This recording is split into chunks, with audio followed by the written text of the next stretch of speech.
Bueno, buenas tardes. Como dice esa canción de Box Day, todo concluye al fin. Pero nada Después, termina, nada nada termina, es termina. como todo el comienzo de algo que esperamos que se prolongue durante mucho tiempo en nuestra provincia y en la región patagónica también, ¿por qué no? Eh, Hace 3 días, a esta hora exactamente, estábamos sentados aquí como hoy con María, dándoles la bienvenida. Muchas vivencias hemos tenido en estos 3 días de Arte para el Encuentro, muchas alegrías, muchas emociones, una calidez humana y una calidad académica sorprendente, que han dejado una marca en la educación artística en nuestra provincia. Nos alegra enormemente que ustedes, docentes, hayan podido participar y disfrutar de este Arte para el Encuentro y bueno, aún nos queda la recta final, ¿no? Tenemos dos exponentes de lujo para el día de hoy, y queremos compartir este espacio con ustedes. Así que bueno, le vamos a dar la bienvenida a Estela Maris Pollán, que en lo personal la estoy conociendo a través de Germán. Un gusto, un gustazo contar con participación. Seguramente los docentes van a disfrutar mucho de todo este conocimiento que nos vas a compartir, que has ido recabando a lo largo de toda tu biografía, ¿no? Que acá vamos a hacer un poquito mención a quienes están presentes, porque la verdad que van a dar cuenta del camino que venís trazando, ¿no? En tu elección de vida. Bueno, Estela Maris Pollán posee el título de grado de periodista, expedido por la Universidad Nacional de La Plata, y los títulos de posgrado de magíster en comunicación audiovisual y publicidad, y doctora en las ciencias de la información, otorgados por la Universidad Autónoma de Barcelona, España. Actualmente la doctora Pollán ejerce la docencia desempeñándose como profesora a cargo de las asignaturas Historia y Análisis del Cine y Cine Argentino y Latinoamericano en el Instituto Universitario Patagónico de las Artes.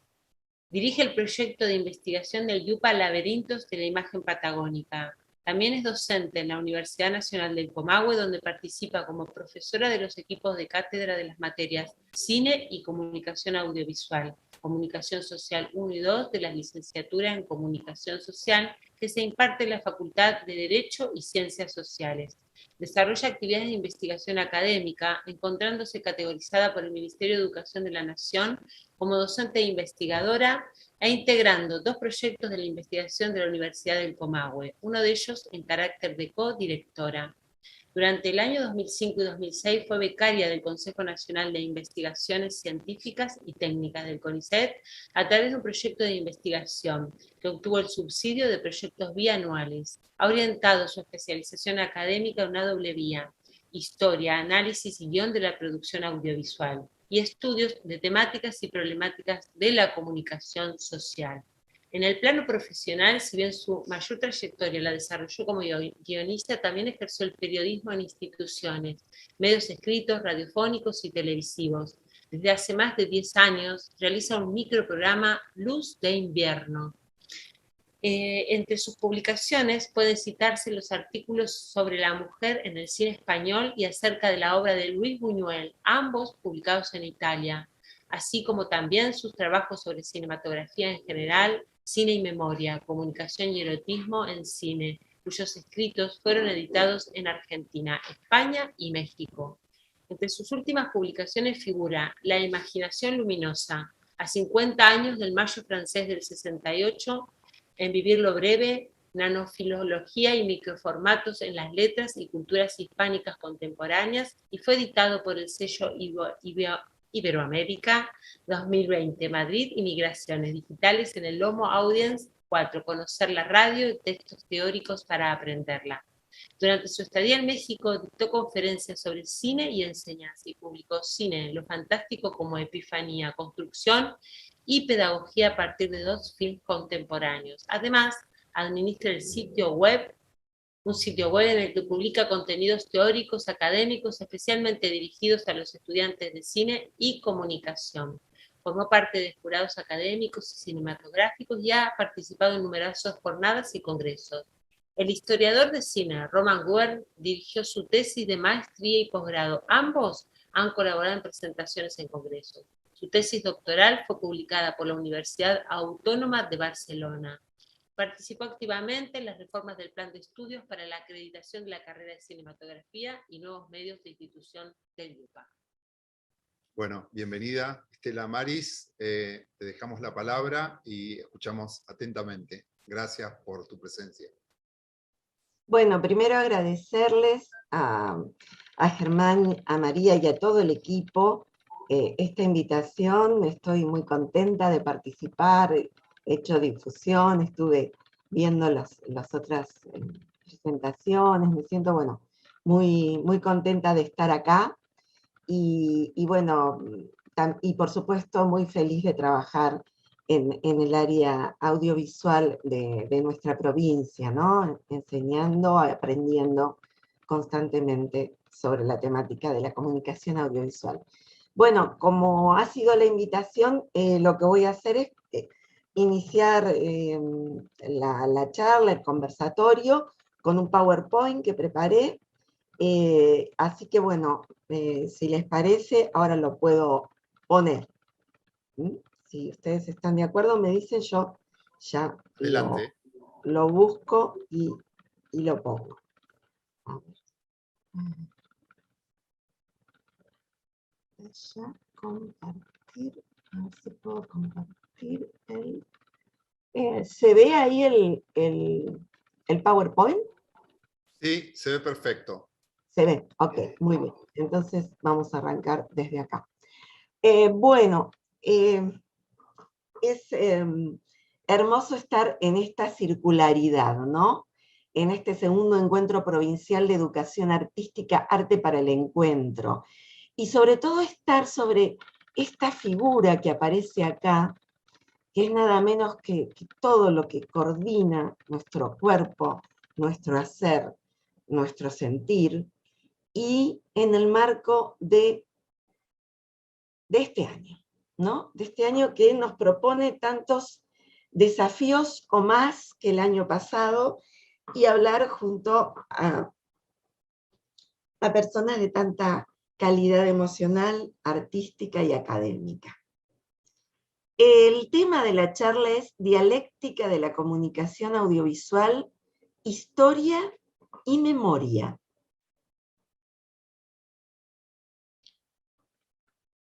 Bueno, ustedes ya han explicado un poco a qué me dedico y a qué me he dedicado a lo largo del tiempo.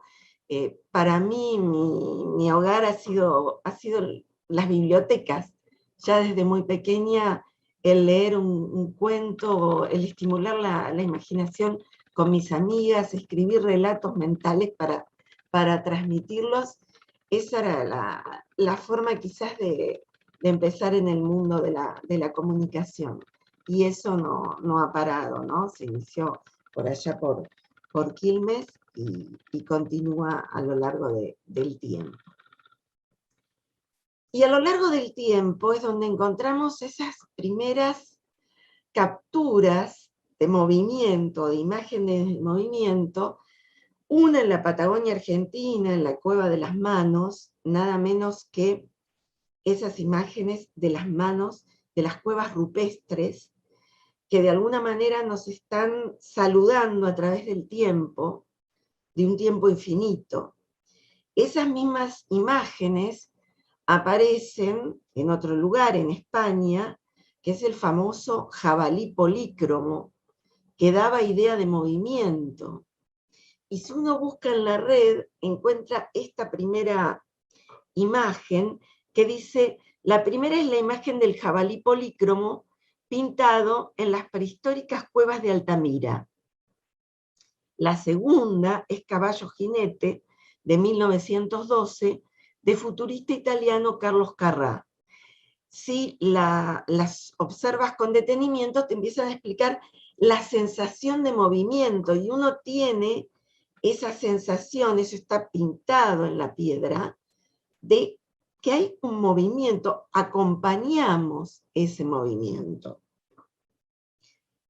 creo que una de las grandes, no sé cómo llamarlo, pero podría ser si uno tuviera que dar una primera clase, o una segunda, quizás una tercera clase, de arte, sería lindo contemplar, lo podemos hacer en la red, y como arte que es, nos transforma después de verlo, después de verla, es un fragmento de las infinitas manos y figuritas de animales que van como saltando. Si uno se detiene por un rato, solo observar,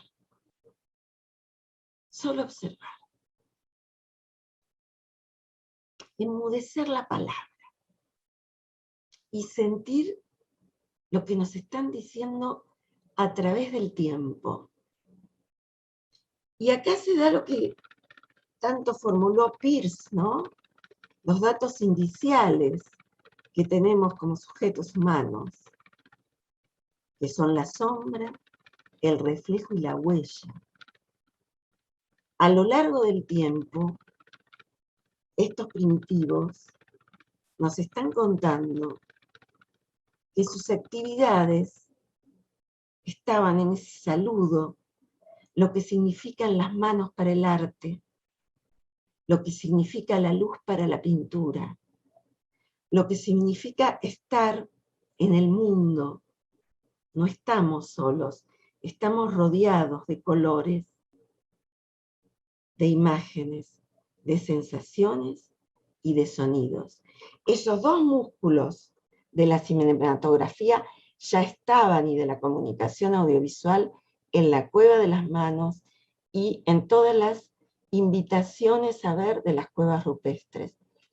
Es realmente una de las, para mí, de las lecciones más maravillosas que he aprendido, es observar cuadros como estos escritos en la piedra. Siento que me están hablando, que me están provocando, que me están haciendo sentir,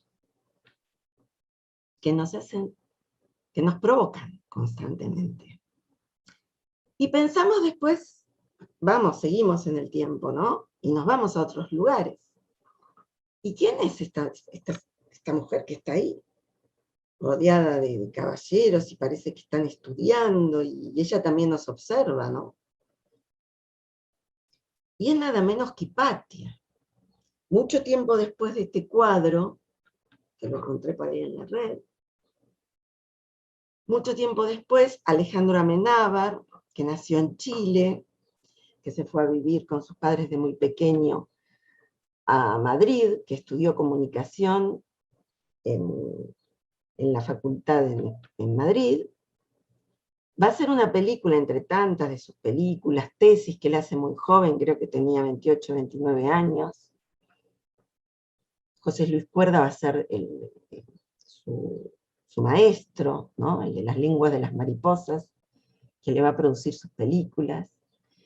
Y, como les digo, tiempo después de aquellas pinturas en la piedra, en las grandes bibliotecas de la antigüedad, en la biblioteca de Alejandría, Alejandro Amenábar interpreta la vida de esta matemática, de esta gran filósofa, que siguió la línea de Platón y de otros autores antiguos, que desafió su propio tiempo, y va a hacer una interpretación de sus clases, una interpretación, porque claro que el poliedro de la verdad histórica, él investigó mucho, pero digamos, para pasarlo a 2 horas de cine y tratar de mostrar cómo una mujer desafiaba su propio tiempo y espacio, buscándole sentido al mundo, a las estrellas, a su propio vivir, y hace una película maravillosa sobre temáticas de género, sobre temáticas de comunicación, haciendo una gran marcación de autores. Y como decía Alejandro Amenábar, hice esta película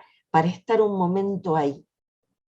Y nos traslada, nos hace sentir la época como si fuera hoy. Porque no hay tanta diferencia a la hora de la comunicación. El querer trasladar lo que estudiamos, lo que aprendemos, lo que nos dejaron nuestros maestros, en tratar de descubrir, de entender, de comprender el sentido de la vida humana y de ser más felices. Vamos a seguir. La palabra dialéctica, ¿por qué usamos la palabra dialéctica? Obviamente dentro de todo lo que tiene que ver con el arte para el encuentro y con la pedagogía está muy, muy vinculada esta palabra. No vamos a hablar de la dialéctica en general porque nos llevaría mucho tiempo. Vamos a anclarla en los estudios de la comunicación audiovisual, del cine. El término aplicado al lenguaje audiovisual. Dialéctica, ¿cuál sería esa conceptualización? Un plano, que acá tenemos como un plano medio en un encuadre, ¿no? Un plano lleva a otro por un motivo. Es el primero que usa el montaje para crear metáforas, para aludir a otras cosas, ¿no? Por cómo usa un plano y el siguiente, de ahí aparece la palabra dialéctica, dialéctico en el cine. Su sentido se ve reflejado en el montaje, porque la unión de distintos planos y de secuencias, la interpretación y los movimientos de cámara, ya los conocía muy bien Porter y Griffith, y los pioneros del cine, de la creación del lenguaje. Eisenstein en Rusia va a tomar esos conocimientos, va a tomar de la filosofía y del sentido de los fenómenos históricos y sociales para inspirarse en conceptualizaciones que van a hacer que escriba toda una teoría del montaje. Y tiene un libro que se llama El sentido del cine, por el cual el gran Fernando Birri,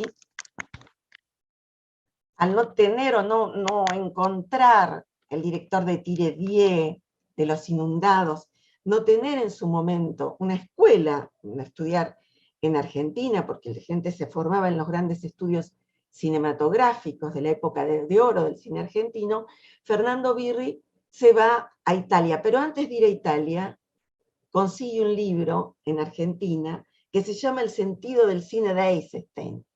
Y él dice que entendió todo, fue su escuela, ese gran autor. ¿Por qué? Porque él explicaba algo que había descubierto otro autor de este gran movimiento, de este gran grupo de autores de cine que se formaron en esa primera escuela de cine que nació después de la Revolución de 1917, de ese octubre de 1917 en Rusia, ¿no? En esa gran transformación.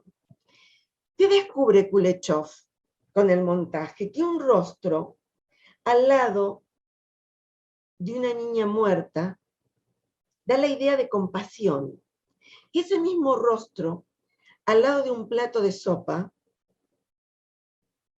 lo que hace es mostrar el rostro de ese hombre con la interpretación que hacemos de que tiene hambre.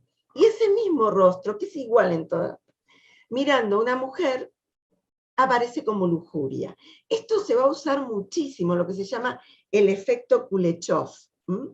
Pero el efecto dialéctico que buscaba aquel movimiento cinematográfico, aquel momento increíble del cine, de los que salieron El hombre y la cámara, La madre de Pudovkin, ¿no? Pudovkin dijo, el cine nace, tomando por supuesto de otros autores, para ver la belleza de la vida, para que podamos volver a entender la belleza de la vida, ¿no?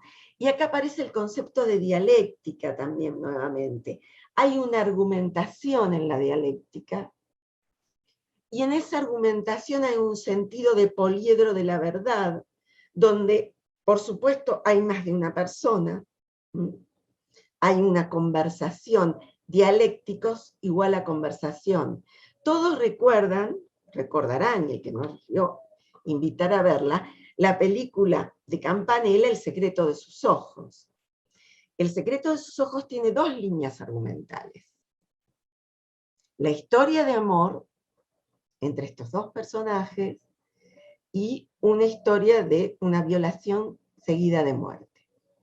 Para desentrañar esas dos historias, hay un momento, hay varios momentos, pero hay un momento interpretado por la actriz Villamil y el actor Ricardo Darín, entre ellos dos hay un momento en un juzgado, ellos trabajan en tribunales, tienen que resolver esta situación de violación seguida de muerte. ¿Y qué hace Ricardo Darín? Él trabaja en el juzgado, ella es abogada, ella interpreta a Irene, y él lee a Benjamín, y él trata de explicarle a ella algo que quiere hacer para desentrañar la verdad de lo que pasó en aquel momento. Empiezan a discutir, ella no está de acuerdo, pero ella lo escucha. Y ahí es donde se da ese momento dialéctico, cuando en una conversación, discusión, hay diálogo, por lo tanto, quien no está de acuerdo con vos, quizás acuerde en que sí, podés tener razón en ese momento, y a vos te pase lo mismo. Por eso están estas nociones de argumentación, poliedro de la verdad y conversación. De aquí se va a desentrañar toda la película. No voy a spoilear más, porque si no se van a enojar conmigo.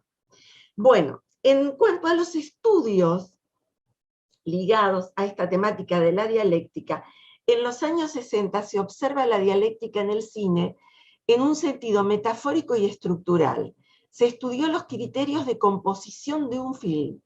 Se examinó las dialécticas que atraviesan las películas, las dialécticas en distintos niveles, tiempo, espacio, ritmo, tema. Tiempo, espacio, ritmo, tema. Verlo así también. Y separado. Que pone en marcar la escritura fílmica, que nos acerca a los conflictos interiores. Nell Burch estuvo hace poco, muy poco, con Esteves Rimbaud, un profesor que enseña guión, que es director de la Filmoteca de Cataluña, que está situada en Barcelona, si alguien más no deje de visitarla, en el barrio gótico. Está así como laberíntica, y él estuvo hace poco conversando, revisando estas teorías.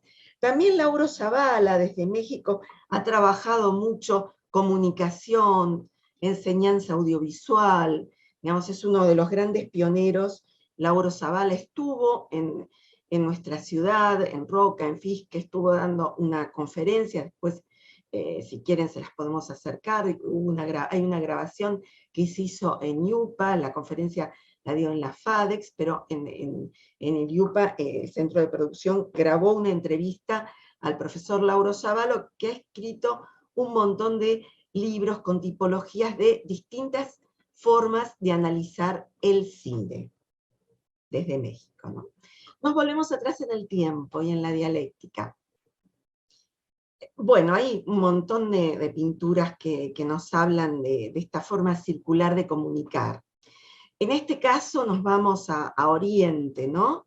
Y acá aparece Albanine, que es Fátima al-Fihiri, que quiere decir la madre de los chicos, que fue una mujer musulmana fundadora del primer establecimiento de educación superior del mundo, que está en Fez, cerca de Marrakech. Hay mucho que aprender de esta señora. Hay para allí para investigar, y cómo es el lugar y la facultad de Fez, que es muy importante en toda esa zona. Hay otra historia en esta cuestión de la dialéctica y de la iluminación, que son las cartas de Abelardo y Loisa en el medioevo en Francia. Abelardo era un monje que tenía la particularidad de tener conversaciones con otros monjes y de discutir un montón de temas, una película francesa muy interesante, pero están las famosas cartas de Abelardo y Eloísa, ¿no? ¿Qué pasa con Eloísa? Su tío veía que Eloísa era una mujer muy culta y quería que se forme, pero no había, en ese momento en el medioevo estaba un poco complicado para que ella tomara más cursos de los que había podido tomar en su momento, sus propias, siendo autodidáctica, empieza a estudiar con Abelardo, y de ahí nace un gran amor. El tío eso no lo perdona nunca, y castiga severamente a estos jóvenes que se enamoran y que tienen un hijo. Severamente, es terrible la historia de Abelardo y Eloísa. Ellos se recluyen separadamente en monasterios y se escriben cartas. Esas cartas son realmente de una lectura muy introspectiva y muy interesante para volverlas a ver hoy. De esos tiempos nos vamos a Liupa, así enseñábamos. Ese era para mí uno de los días, siempre fue uno de los días como más importantes de mi vida académica, que era entrar a dar la primera clase. Para la cantidad de alumnos, hemos tenido muchísimos alumnos cuando reformamos el plan de estudio de artes audiovisuales, con tecnicaturas. Nosotros tenemos la licenciatura en artes audiovisuales, el profesorado, tecnicaturas en sonido, en guión, en animación, en fotografía.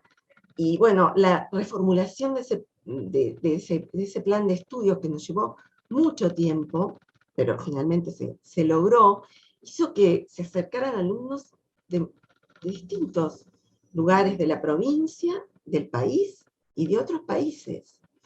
Entonces ese primer día de clase, donde viene la clase de historia del cine, entonces todos dicen, uy, esa enseñanza enciclopedista, y no, esta es una de las clases, pero la clase empieza así y cierra con un círculo. Un círculo en el aula o en el patio, ahora virtual, ¿no? Donde los estudiantes dan su propia versión de la historia. Entonces está el día B, por el día del gran director, el día B con B larga, la historia de Ingmar Bergman, el día B con B corta por la vacuna, el día de C por el tema del color en el cine, el día S por el día del sonido. Entonces así empezamos a hacer nuestro cierre de año. Y después llegó la pandemia. ¿Y qué hacemos con esa compresión tiempo-espacio de la que nos habló el autor de la posmodernidad, la condición de la posmodernidad? Aquel autor inglés, David Harvey, ¿no? Con mucho tiempo, allá por los 90, nos habló de la condición de la posmodernidad. ¿Qué nos podía traer la posmodernidad? Dijo, observen, miren.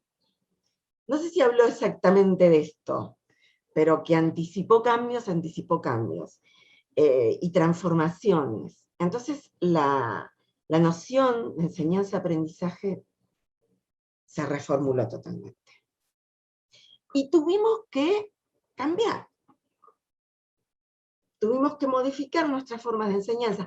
Ya lo hacíamos. Yo siempre utilicé los medios de comunicación, desde el retroproyector, desde cuando mi primer maestro fue un primo mío, Luis Reza, que me enseñaba a sacar fotos, me enseñaba a ver películas en Super 8, pasábamos películas en mis cumpleaños.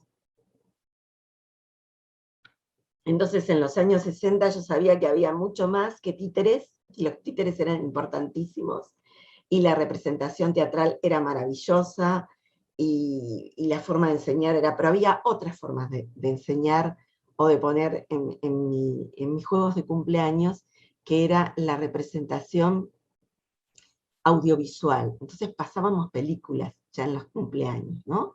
Y después íbamos a sacar fotos, y así sucesivamente. Entonces ya sabíamos que estábamos con McLuhan, ¿no? Con aquella idea de McLuhan que dijo, vamos a estar en una aldea global. No sé si McLuhan, el autor del medio es el mensaje, el medio es el mensaje, si él en realidad, esa bella metáfora que dijo que todos íbamos a estar comunicados con todos, se hizo real a través de los medios cuando lo formuló por allá por los 60, 70. Entonces, hay que ver si todos estamos comunicados con todos o si solamente es el lago. Eso es algo para estudiarlo, ¿no? Pero dentro de los conceptos tenemos que saber que estamos en estas cuestiones. Estamos en las teorías de las hipermediaciones. Los niños son nativos digitales. Nosotros tuvimos que aprender de las tecnologías. Nosotros también, de alguna manera, como les decía, bueno, todo este aprendizaje que tuve con mi querido primo, ¿no?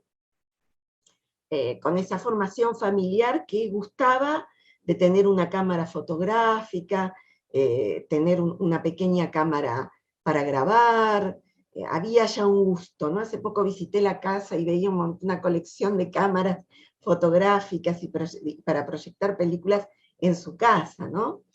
Pero bueno, todo eso fue objeto de los estudios culturales, de la cibercultura, de la comunicación mediada por computadoras, de cuestiones de semiótica, de narratología, cuestiones sobre todo ancladas en la ecología de los medios. ¿Qué quiere decir esto? Los medios como ambientes. Lewis Mumford, aquel autor que nos habló junto a John Berger, junto a autores que nos hicieron tratar de observar que más allá de algunas teorías terribles de la sociedad industrial, el mismo sujeto iba a encontrar las formas de transformar eso y de cultivarlas en el arte y de conseguir las formas de curar las enfermedades también. Eso es lo que nos hablan en las hipermediaciones, ecólogos de los medios, ecólogas de los medios, como Scolari, como Roman Hubert, como distintos autores. Ahora sí, entonces vamos a entrar a la comunicación audiovisual. Si el siglo XX fue el siglo del cine, porque sí iba a haber el cartel y el cine nacen para las masas, siguen siendo para las masas, ¿no? Recién nombramos una película como El secreto de sus ojos, yo me acuerdo de haber visto colas y colas para ver El secreto de sus ojos, y colas en Europa también para ver la película que competía en el Oscar, que era La cinta blanca de Haneke. ¿Por qué? Porque una película hablaba mucho del sentir y lo que pasaba en nuestra identidad, pero que iba hacia el mundo. Y la de Haneke de Europa era profundamente europea, pero también hablaba al mundo, desde lo histórico. Y el siglo XXI es el siglo de la comunicación audiovisual. Antes de la pandemia, en el equipo que tenemos hace casi 10 años, un poco más, no tiendo a contar mucho los tiempos, solo cuando presento el currículum vitae o por ahí completamos las fichas de investigación para las categorizaciones de la investigación. Este grupo de investigación, que está hace bastante tiempo en el IUPA, que se llama Laberintos de la Imagen Patagónica, yo estoy en 2 grupos de investigación, uno en la FADES y otro en el Instituto Universitario Patagónico de las Artes, en Artes Audiovisuales. Es un grupo interdisciplinario. Acá estamos en uno de los encuentros que hacemos todos los años, hacemos encuentros a los que los invitamos, siempre generalmente es por octubre. Este fue el primero y se hizo en mayo, porque rescatábamos la obra artística del Mayo francés, y lo que significaba como momento de aprendizaje, lo que significó aquel Mayo francés, que no fue solo el Mayo francés, fue distintas situaciones en distintos países del globo, ¿no? Y bueno, acá estamos en un aula, contando lo que hacemos cada uno, ¿no? De nosotros, desde la fotografía, desde el guión, desde la artística de la animación, desde la gráfica, desde el trabajo en gestión, desde la investigación a través del tiempo, ¿no? Y este año volvimos a hacerlo, pero de esta manera, ¿no? Desde lo que sería una pantalla. Lo hacemos en el marco de las materias de historia del cine, de IUPA y de análisis del cine, pero tuvo que ser así, ¿no? No lo pudimos. Hablamos en algún momento de hacerlo de forma híbrida. Yo en el momento me negué porque todavía me parecía que no estaban dadas las condiciones. Sí invitamos, siempre nosotros invitamos a profesores que estén haciendo otras cosas, hablamos de la poética y de la poesía en las artes audiovisuales, de aquel gran creador universal que fue y sigue siéndolo en su obra, ¿no? Quedó la obra que es Tarkovsky, ¿no? Aquel gran ruso que después se fue a vivir a Suecia y que filmó películas que van más allá del cine, ¿no? Es una construcción para sentir, ¿no? Es como aquellos escritos en la piedra en la cueva de las manos. Invitamos al profesor Claudio Azar de la Universidad de Río Cuarto de Córdoba y de la Universidad de Córdoba también, y él nos habló de la poesía y el cine. Tuvimos 2 jornadas. Después tuvimos a Matías López, que él es un estudiante del IUPA, que ganó la beca al estímulo en la investigación, y acá querer comentarles, están los profesores que recién vieron, acá están todos nombrados, que vienen de distintas formaciones, y también desde la praxis, ¿no? Nosotros creemos en esa unión de la teoría y la praxis, ¿no? Y hay muchas becas, hay becas en la provincia, hay becas artísticas, hay becas en el país y hay becas en el exterior. Entonces, animémonos a solicitar becas. Pueden que no sacan, pueden que, bueno, no se puedan seguir por alguna cosa, pero aprovecharlas, porque a veces hay más de las que creemos. Y quizás no sea toda la ayuda, pero es una ayuda, que nos inicia en esta aventura del saber. Bueno, acá tenemos los afiches de los 50 años del Mayo francés, y tratamos de buscar debajo de los adoquines todo lo que había quedado de lo artístico, no sé, nos importaba destacar, ¿no? Porque ya Gubern nos había dicho que el historiador de cine, Román Gubern, que estuvo en Argentina, no vamos a hablar un poquito de él y los trabajos que hicimos con él, él enseñó siempre en la Universidad Autónoma de Barcelona, pero ha estado en distintos países, enseñando también, en Argentina muchas veces. Y él nos dijo que el Mayo francés triunfó en lo artístico. Y se hacen otras cosas que buscaba no tanto, pero en lo artístico sí. Hubo una gran forma de mirar diferente, ¿no? Anclados también un poco en aquellas experiencias de la Nouvelle Vague, de los que creían en el cine de autor, en los que creían que el encuadre era una cuestión moral. Después hicimos otro encuentro, que fueron las jornadas patagónicas, con un homenaje a Osvaldo Bayer y a la Patagonia Rebelde, y también Federico Laffitte presentó su película El verano del Camoatí, y bueno, y explicó cómo es filmar en la región y en el valle. También en todo lo que tuvo que ver con la investigación, pasamos de hacer grabaciones que hacíamos en el centro de producción del IUPA, a tener que hacer y encuentros que hacíamos en el mundo real, y a pasar a encuentros virtuales, ¿no? Pero no nos quedamos, seguimos adelante trabajando. Entonces, tenemos estas 2 experiencias, ¿no? Este antes, este hoy, y lo que va a venir, que supongo que es esto también va a quedar de alguna manera, me parece, pero creo que una de las tantas enseñanzas de estos momentos es ver lo que decía McLuhan, ¿no? La vida como espejo retrovisor de un automóvil. Estamos en el presente, miramos hacia adelante con el espejo retrovisor, miramos también hacia atrás, ¿no? No sabemos si estamos en una pausa de la pandemia, si esto va a continuar o si esto va a finalizar, porque el futuro nadie lo sabe, pero en todo caso lo podemos pensar, y la ecología de los medios, eso es lo que nos plantea, situarnos en el aquí, en el ahora, pero pensar también lo que va a venir.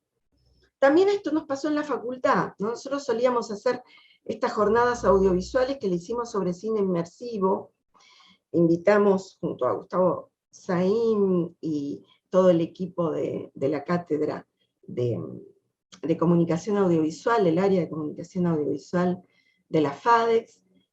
Invitamos a José Campuzano, que ganó varias, en algunos encuentros de cine en la Patagonia, ganaron sus películas, es un gran director, y por supuesto también hicimos todo un trabajo posterior que tuvimos que hacerlo, lo habíamos hecho en vivo, pero con Campuzano a través de la red en ese momento, y hablamos de todo lo que es el cine inmersivo, que es la realidad virtual. Hay que pensar que la realidad virtual nos trae muchos desafíos, no solo para lo audiovisual, también para el mundo médico. Los hermanos Lumière pensaron que el cine nacía como una cuestión científica para el uso médico, y es real. Las cirugías laparoscópicas, el uso de todo lo que es la medicina no invasiva, todo eso se trabaja con cámaras, o sea que no se equivocaron. Entonces hay un uso de espectáculo, un uso científico. El mundo audiovisual es muy abarcativo, por eso nos tenemos que preparar para todas las vertientes.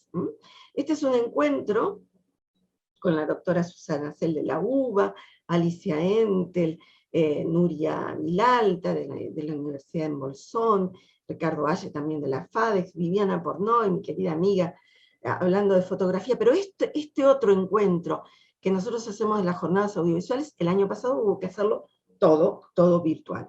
No cayó, siguió adelante, pero tuvimos que hacerlo de esa manera. El programa de radio que hacemos, el cine por radio, nosotros solíamos hacer cine universitario Luz de Invierno, siempre en la radio, en Antena Libre, que Germán tanto ha trabajado en ella, ¿no? Y lo hacíamos con nuestra querida compañera Verónica Martínez, que lamentablemente ya no está entre nosotros, pero cuando yo viajaba, le mandaba mensajes por WhatsApp que ella pasaba y el micro seguía y salía perfectamente, ¿no? Y bueno, en 2020 tuvimos que hacerlo, todo quedó en plataforma, y ya después, hoy lo hacemos con Paola Arias, pero siempre por WhatsApp. Y la otra vez le preguntaba a Paola, por ahora en la radio puede estar una persona. Poco a poco se va abriendo, pero muy de a poco. En un encuentro del Festival La Mirada del Sur, que se hace en la FADEX, me invitaron a hablar de temáticas de género, ¿no? Entonces yo hablé de La Mirada laberíntica de Alice Guy a Lucrecia Martel. Bueno, por eso ahora vamos a entrar en la última parte y en el final de esta conferencia. Yo hacía un trazado desde la gran narradora que hizo toda su infancia en Chile, después se fue a Francia, y bueno, fue una gran viajera, Alice, ¿no? Pero fue la primera narradora audiovisual. Recién se le va a otorgar el derecho en los libros en el año 68.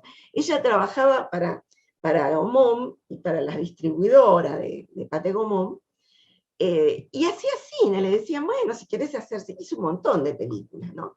Y Lucrecia Martel, que está entre nosotros, que sigue filmando, también ha sido una realizadora, sigue siendo una realizadora, que hace un cine totalmente diferente al que se venía haciendo hasta hace algunos años, hasta que ella empezó a filmar. Entonces, por esto quiero hablar de la historia y la memoria, para finalizar la conferencia. ¿Qué pasó con Alice Guy? Yo hablé mucho tiempo de Alice Guy, mucho tiempo en mis clases, de la historia, de por qué era la primera narradora. Hay mucho cine en la red actualmente de ella, pero cuando hablaba de ella, en la red aparecía la foto de Mary Pickford.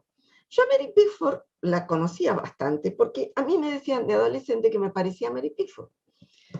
Entonces yo la conozco mucho, porque me miraba a ver si me parecía, la que se llamaba La novia de América, como me gustaba tanto el cine. Pero fíjense que en la red confunden el rostro de Alice Guy con el rostro de otra gran realizadora y productora, aunque ella hizo mucho cine como actriz, hizo mucho cine también como productora, ¿no? Y estuvo dentro de la industria americana y la industria independiente, junto a Chaplin, junto a Griffith, ¿no? Sin embargo, en la red aparece siempre la figura de Mary Pickford como si fuera Alice Guy. Mis estudiantes, que conformaron un grupo que creo que se llamaban Las Viñetas de Alice Guy, me dijeron, Estela, tenés cuidado, porque se está confundiendo la imagen. Miren la retroalimentación siempre, uno cómo aprende de las personas a las que enseñe. Entonces inmediatamente empecé a hablar de esto. Ojo, cotejemos en la red, miremos qué pasa en la red, nos podemos confundir, somos humanos, ¿no? Bueno, hace poco salió una película que se la recomiendo, Ali tenía estudios de grabación, y en sus estudios le decía a los actores, sé natural. ¿Qué quería decirle con sé natural?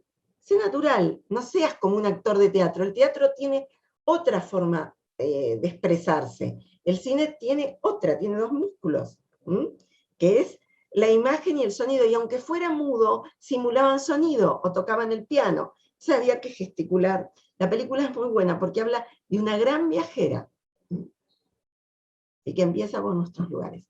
Bueno, después tenemos otras autoras como la que aparece aquí.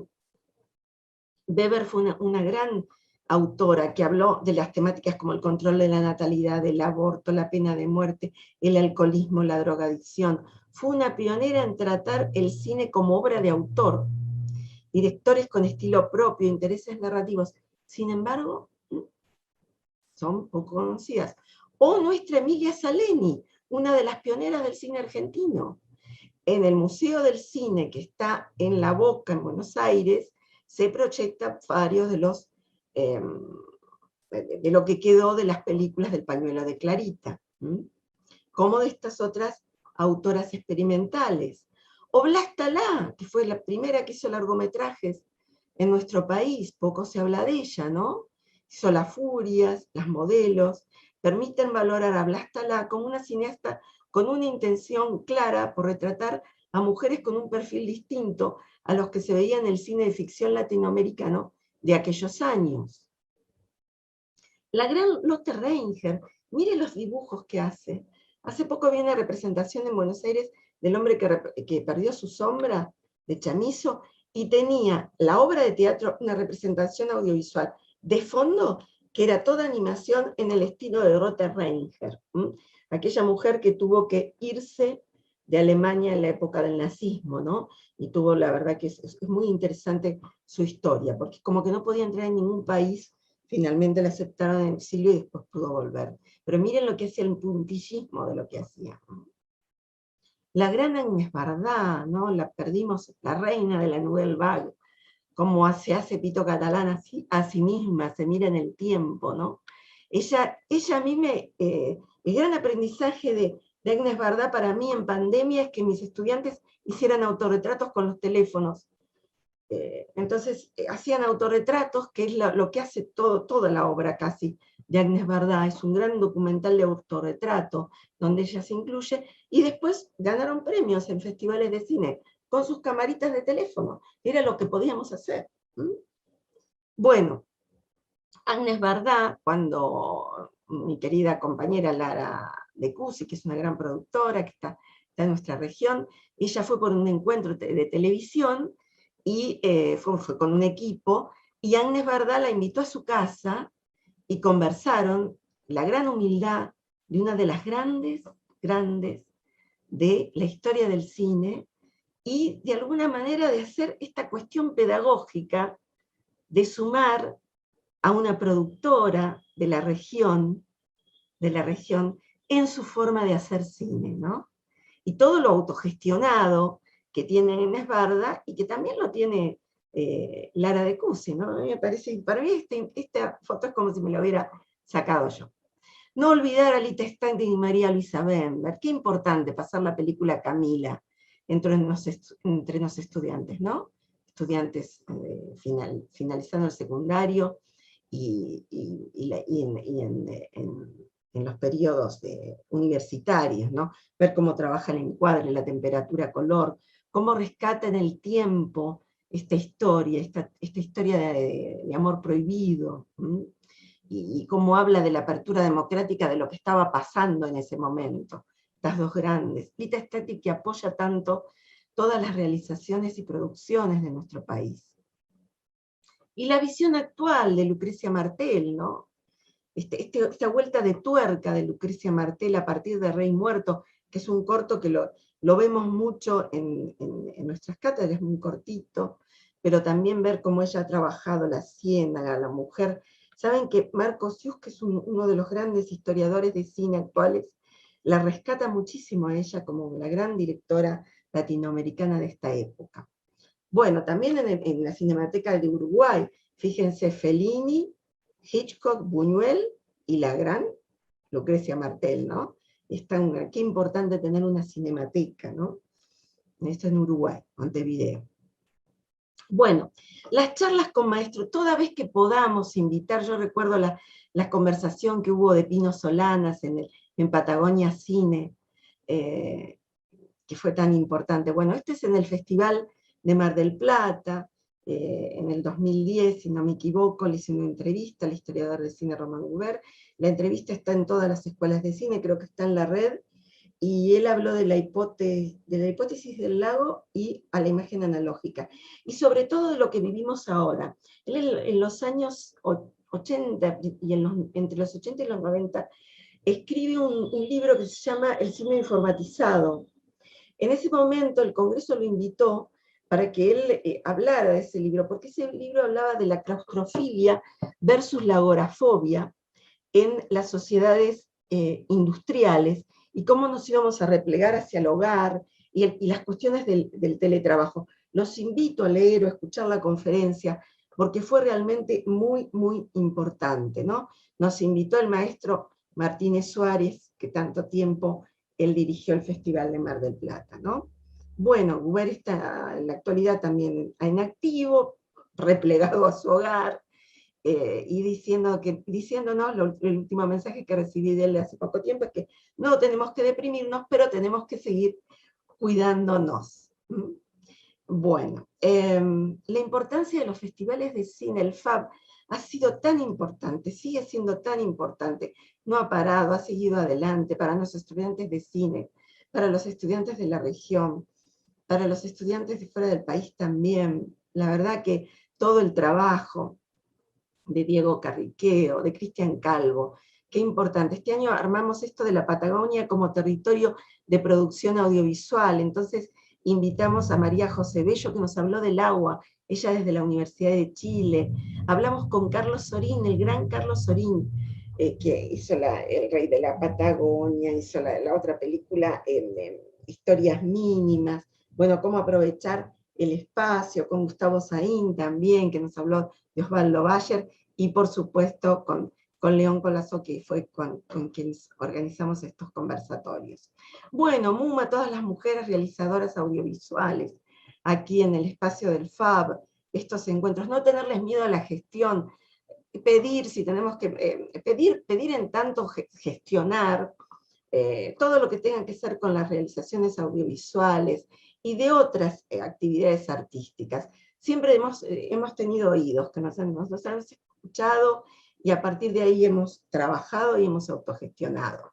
Bueno, este es un recuerdo hermoso cuando recorrimos Patagonia, recorrimos Río Negro entregando los premios a Rodar Río Negro de producción, de estímulo a la producción de realización de películas, ¿no? Con Nico Batle, que es ahora codirector del Inca, y con el gran Carlos Echeverría, y con Cristian Calvo. La verdad que fue una experiencia maravillosa, y bueno, todos los estudiantes que presentaron esos trabajos, o gente que presentó esos trabajos, hoy también está en la docencia o está realizando películas. Bueno, hubo más encuentros. Esto también fue el cine realizado por mujeres, fue un encuentro que se hizo allá por el 2009, y bueno, fue realmente muy interesante. Nos juntamos para hablar junto a Susana Nieri de cuestiones bueno, y con otras realizadoras, de la cuestión de la estética. Me tocó hablar a mí, y de otras temáticas de la mujer y el cine. Y después las experiencias en el exterior. Yo durante mucho tiempo estuve analizando El laberinto del fauno, la película de Guillermo del Toro. Entonces hice un estudio de campo, fui a las ruinas de Belchite, que es donde empieza la película. La película habla de una niña, que es la niña de los niños de la posguerra, que se tenían que inventar historias de hadas para sobrevivir en esos grandes, largos 40 años de fascismo. Entonces fui a las ruinas de Belchite, que es un centro de memoria, y encontré que esta imagen era parecida a esta, y que el comienzo de la película era igual a esto. Y ahí descubrí que esta niña, Ofelia, realmente existía y que estaba, fui con gente de la universidad, y bueno, me invitaron a hablar con ella. Bueno, yo recorrí las ruinas de Belchite, que fue un lugar de mucho enfrentamiento entre quienes defendían la República y bueno, todo lo que pasó en la Guerra Civil Española, ¿no? Y bueno, esos tiempos tan oscuros. Y quedó un centro de memoria. Pero miren, hay todas imágenes que se repiten en la película de Guillermo del Toro. Esto fue una investigación en campo. Llegué hasta el lugar e investigué cómo se hizo la película. Encontré cosas que no decía Guillermo del Toro, que esa niña existía, que había tenido una historia trágica. Bueno, después hay un artículo que habla de eso. Después esto es en el encuentro de estudios latinoamericanos que se hizo en Boston en 2019. Conocí a Rita Segato, le dije a Rita Segato que tenía que venir a dar una charla acá, lo hizo al año siguiente. Ella es de la región, dio una charla en la FADEX, encantadora, dio sus puntos de vista de un montón de temas. Entonces, bueno, siempre que nos acercamos a alguien que sentimos que es importante la transferencia, o le hacemos una entrevista o tratamos de traerla al lugar, ¿no? Lo mismo Carmen Guarini, hizo tanto cine en la Patagonia, que la trajeron a las muestras patagónicas, bueno, tener registro sobre ella y pasarlo. Acá en el caso de hablando con Chris Wells, la hija de Orson Welles, a la que también le hice una entrevista, esto fue en la Cinemateca. Ella habla de la historia de su padre, del que hizo El Gran Ciudadano Kane. Bueno, en México tenemos convenios con la UNAM, acá con Virginia Medina Ávila, que es una gran investigadora de la UNAM, esa gran universidad latinoamericana, con esos brazos tan abiertos al mundo, ¿no? Y que recibió a tantos exiliados. A Mary Meyer, de Guadalajara, ella es suiza mexicana, que ha trabajado tanto por el cortometraje, profesora de Guillermo del Toro, bueno, conexiones con ellas, con profesoras de Canadá, que hablamos del secreto de sus ojos en los 80 años de la Universidad de Salamanca. Ese encuentro ha sido así a lo largo del tiempo con estas profesoras de Estados Unidos y de Canadá. Bueno, con distintos proyectos de investigación. A Betty Chemor es una gran amiga que trabaja en el TEC de Monterrey. También por acá está Lisa Hanninen, que ella es finlandesa, pero enseña en la Universidad de Madrid. Bueno, todo el equipo del TEC de Monterrey ahí. Y bueno, ha venido, Beatriz Chemor vino a traer a su hija por un cumpleaños, y aproveché para invitarle que dé una charla en nuestra universidad. No perderse esas oportunidades, porque después se empieza a haber muchos intercambios en las universidades, y ahí estamos con Lisandro Martínez, con el director de nuestra carrera de artes audiovisuales, en un grato momento académico. Bueno, esto es en Brasil, en el COCAL, junto a los estudios críticos latinoamericanos, todos en San Pablo. Todavía esto fue en el 2017. Bueno, esto fuimos invitados porque fui a un encuentro de Sepancine, pasé por ahí en México con Laura Zavala, y me invitaron a dar una conferencia acá. O sea, siempre los contactos de las charlas nos acercan. Esto con la UBA, con el grupo de Arquiné, que siempre tenemos contactos, donde hablamos de 100 años del nacimiento de uno de los grandes directores del cine, que hizo una película maravillosa que se llama El lugar de las fresas, El Mustrostalent, que quiere decir en el lugar del pensamiento, y que tiene ese nombre en Suecia, un cine. No dejar de publicar, todo, publicar en blog, publicar en libros. Este es uno de los libros publicados en 2020, que hicimos sobre el Mayo francés. Este es de este año, que hicimos en una compilación.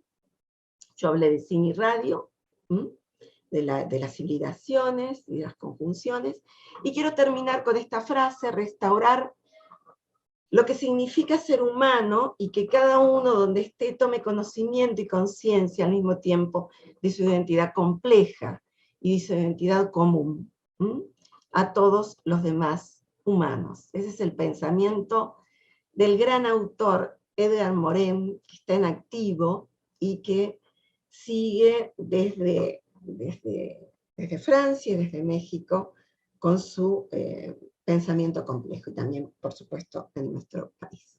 Bueno, yo con esto ya cerraría porque creo que hablé muchísimo.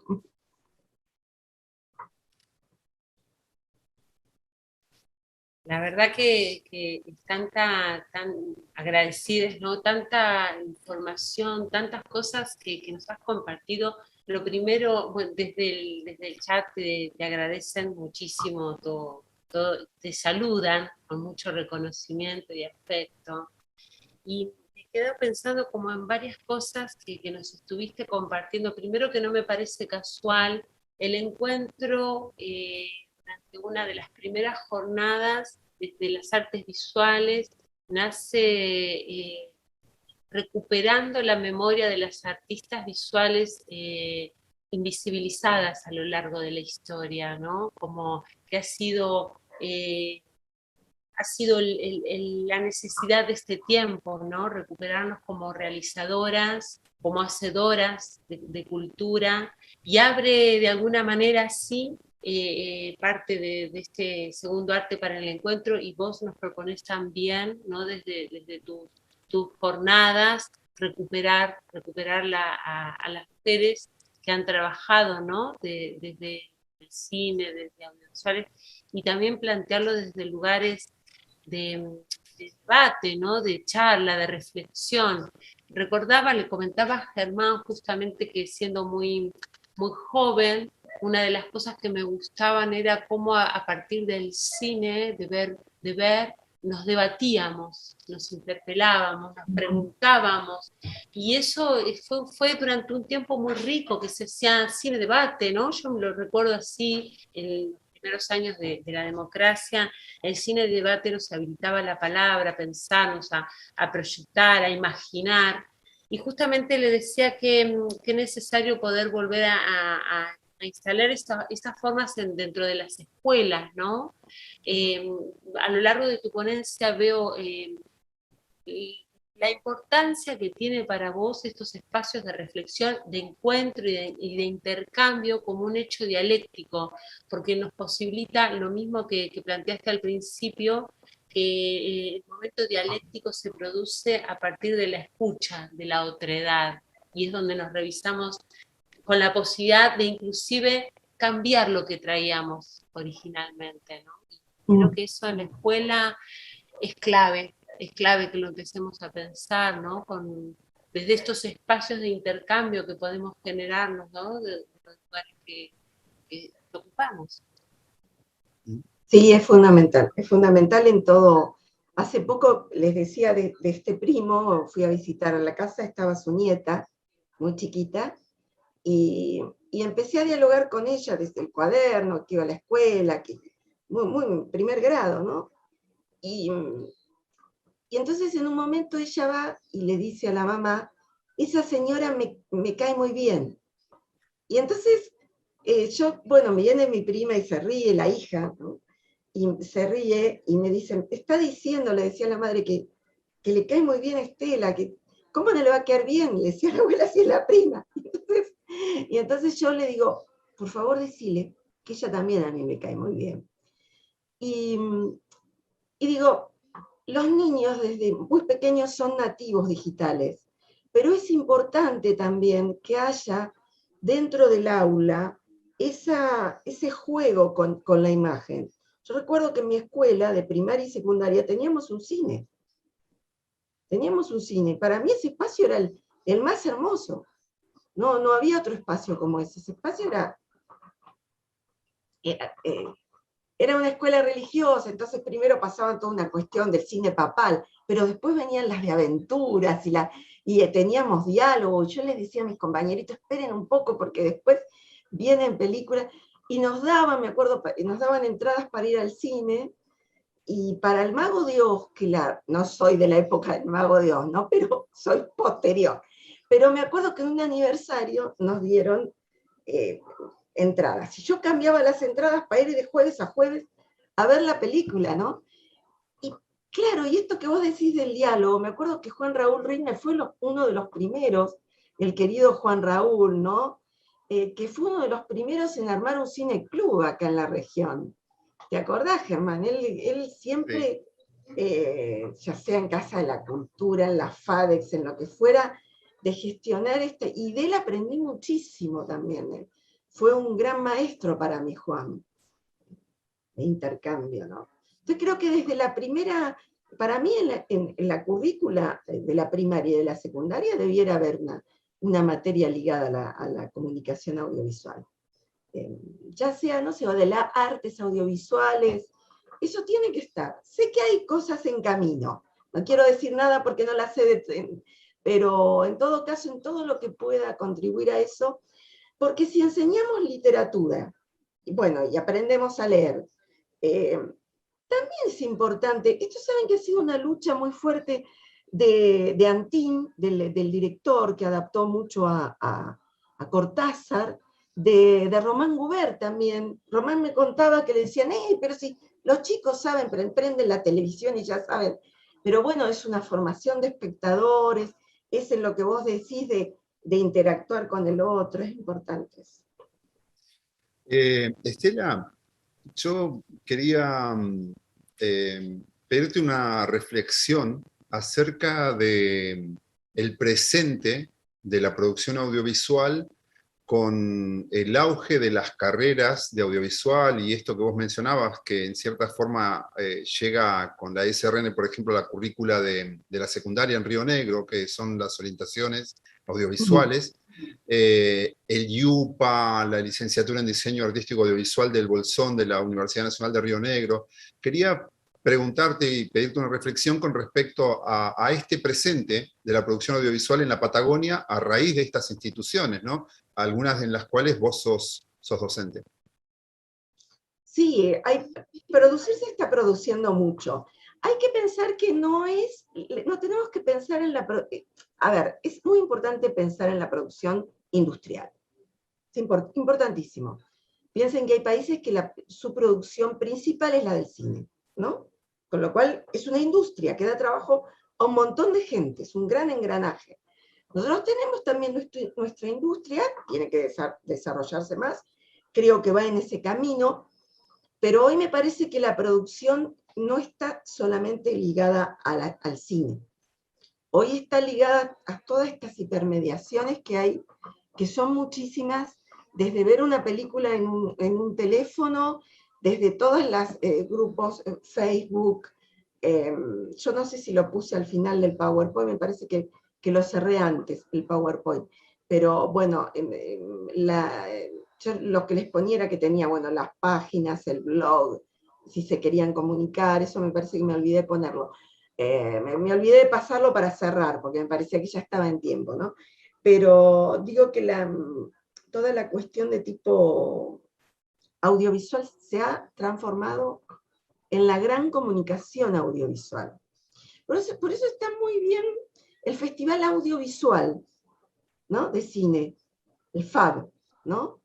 Porque no es solamente, nosotros teníamos una idea de lo audiovisual mucho en cine y en televisión quizás, pero hoy casi es como que lo marca muy bien la ecología de los medios, ¿no? Los medios como ambiente.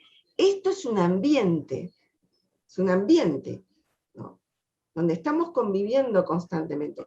Entonces hay otro tipo de realizaciones, no solo para cine, sino para plataformas. Y eso se da en todos los medios. La radio tiene una plataforma, entonces capaz que no escuchás el programa hoy, pero lo escuchás en otro momento. Quizás es más fugaz, pero puede permanecer también. Es una época de incertidumbres, pero bienvenida, porque esas incertidumbres te van a tener que vas a tener que ser muy creativo para llegar al otro, para comunicar, para tener esa recepción. Creo que es un momento también de mucha reflexión, es un momento de reflexión, pero mi experiencia en las materias donde sí tengo, porque mis materias son casi todas de análisis y de reflexión, ¿no? Historia, memoria, teoría de la comunicación, pero en las materias que tengo de realización también, que es por ejemplo comunicación audiovisual, los autorretratos han tenido premios en el FAB, han tenido premios, el Ministerio pidió unos spots que mandamos desde la FADEX, ha habido convenios del IUPAC a nivel nacional, nosotros tenemos convenios internacionales entre las universidades quizás es que lo que se aplicaba mucho en México. México vio con un tiempo de adelanto impresionante esto, o sea, y los TEC de Monterrey, ¿no? Los tecnológicos. Ahí Beatriz Chemor, que fue la profesora, Beatriz Chemorávile, que dio la charla en el IUPA, o Lauro Zavala, bueno, y otras autoras que nombré, Maricruz Castro Recalde, ellos todos, yo me acuerdo de Betty estando acá, comunicándose vía la red, y cuando vino la época de pandemia, cuando estábamos tan asustados, yo me acuerdo que ellos no estaban para nada asustados, porque tenían un desarrollo de todos estos medios, que Lauro Zavala lo que tiene es que dice, bueno, hagamos algo desde lo latinoamericano, hagamos tipologías desde lo latinoamericano. Pensemos en esas tipologías que, bueno, nosotros venían de otros países, de otros continentes, pero nosotros tenemos mucho para hablar, ¿no? Lauro en ese sentido ha sido un pionero, lo tenemos acá, hace análisis de plano secuencia, y bueno, y otros autores, ¿no? Estamos muy en la teoría y praxis. Y después no olvidar que para mí todo esto, por más que Carlos Saura haya dicho, el gran director de Cría Cuervos, que lo respeto un montón, que ahora le dieron un premio en el Festival de Sitges, que hacer películas, sí, yo entiendo, es mejor hacer películas en una cámara y en equipo, porque se trabaja en equipo, y esperemos que pronto estemos todos en contactos que no solo sean virtuales, claro que sí, pero no descartar estas tecnologías. Bienvenidas sean. Mira, me das pie, vos mencionaste a Agnès Varda, la Nouvelle Vague, ¿no? Yo pensaba también en el Dogma 95 y en todo ese movimiento de la cámara en mano, la producción hecha muy así a pulmón, ¿no? Y traes el celular como una herramienta que hoy está en todos los ámbitos que estudiantes cuentan con esa herramienta. Y mencionaste las plataformas, ¿no? Entonces, quisiera que reflexiones al respecto de, por ejemplo, si el fenómeno del cine, esta cuestión ritual de estar dentro de una sala y de estar junto a otras personas, a veces casi tocándonos, viviendo emociones, si ese fenómeno, digamos, se modifica en el momento en que uno está en su casa mirando una película en Netflix, por ejemplo, y cómo, digamos, cómo ves el cine, digamos, volveremos a un cine, tendremos salas, continuaremos teniendo salas, ¿crees vos, de cine? ¿O se volverá una experiencia unipersonal, quizás inmersiva en un momento? Pero digo, ¿cómo es ese nexo? ¿Sigue siendo cine ese fenómeno o es una variante nueva? Bueno, el cine es el fenómeno del siglo XX, ¿no? Porque la gente iba al cine. La gente iba al cine desde los inmigrantes que se veían en el cine mudo, en los Nickelodeon, que pagaban poquito para entrar a verse a sí mismos, ¿no? Y Chaplin, y bueno, toda la historia que conocemos, ¿no? El cine era un espectáculo de barraca de feria, era un espectáculo circense. Así empezó, o sea, vengan a ver las fotografías animadas, ese momento, si uno va al Museo del Cine, ese momento que empieza con el siglo y termina con esas grandes producciones en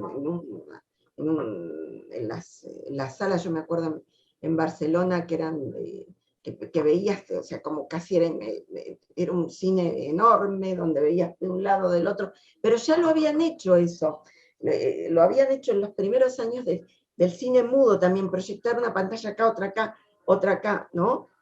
Buscar eso, o buscar cines que tuve sensaciones de olores y todo eso. En estos días que estuve en Buenos Aires fui al cine y justamente habían remasterizado Una mujer es una mujer de Godard, que fue hermoso ver esa lección de montaje, que es ver la Ana Karina ahí, toda la historia que narra la película, de esa chica, ver distintos momentos, se hace por cuadros. Después estaba la continuación de Un hombre y una mujer, en los mejores años de nuestra vida, de Lelouch. O sea, estaban como pasando películas y a su vez la película que va para los prófugos, la película que habla sobre la voz, ¿no? La película habla sobre sobre las fantasías de una chica que tiene una voz maravillosa, y sobre los prófugos, que son especies de fantasmas que salen de la voz. Y ahí en un momento, que ella está en un coro, está en el teatro, y ella hace doblaje, y viene una señora que tiene ya muchos años y le dice, vos lo que tenés son prófugos. Los tuvo Libertad Lamarque, los prófugos, y tuvo que ir a México a curarse de los prófugos. Ahora esa película va al festival va para los Oscars, ¿no? Y a mí me pareció una muy buena película, muy fantástica, ¿no? Muy fantástica. Yo la pensé un poco para el Festival de Sitges por su noción de fantasía. Había gente en los prófugos, cuando fui, sí. Había con aforo, o sea, te tenías que sentar en el cine a distancia, en el cine. Ahora ya te digo, con películas con que sí son de hace un tiempo, como El secreto de sus ojos, pero había colas donde vos fueras, había colas impresionantes. Y lo mismo pasaba con Haneke, que fue con las que compitieron, porque eran películas que oralmente, entonces cuando una película realmente funciona porque llega, que vos decís tenés que irla a ver al cine, la ves. Y después están todas las otras plataformas, que Netflix es como que parece que es la que capta más, pero hay otras que me parece que tienen algo muy interesante, que es rescatar la noción de serial. El cine también tenía seriales, que se veía por ahí Batman en varios capítulos, o El Fantasma en varios capítulos, que se veían antes de ver las películas como noticiarios. Y vos te sentás a ver y tenés como para varios gustos, ¿no? Lo que nos enseñó la primera y segunda escuela de Frankfurt, ¿no? Es como que están los gustos para quienes quieran ver la máscara, la Mitkel, ¿no? La cultura alta, la cultura, ellos dijeron eso. Pero después hubo otros autores, como el caso de McLuhan, o en el caso de Manford o John Berger, que interpretaron el cine de otra manera, que había una forma de conversar. Y entonces, ¿qué nos pasa? Nos juntamos y hablamos sobre las series. Las series generan una dialéctica también.